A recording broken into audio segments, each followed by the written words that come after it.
finding his way to his classes. There were 142 staircases at Hogwarts. Wide, sweeping ones, narrow, rickety ones. Some with a vanishing step in between so you had to remember when to jump, and some which led somewhere different on Friday. Then were the doors. There were pictures which wouldn't open if you didn't tickle them exactly in the right spot or ask them politely. The doors weren't really doors at all. They were just solid walls pretending. It was also really hard to remember where anything was, as it all seemed to sort of move.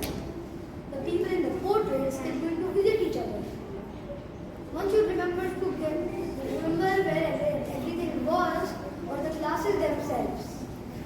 Every Wednesday, they had to study the night skies through telescopes at midnight, where they learned the rotations of different planets and the names of stars.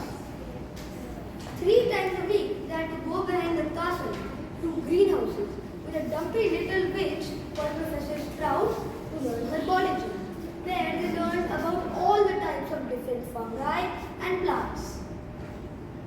Easily the most boring class was History of Magic.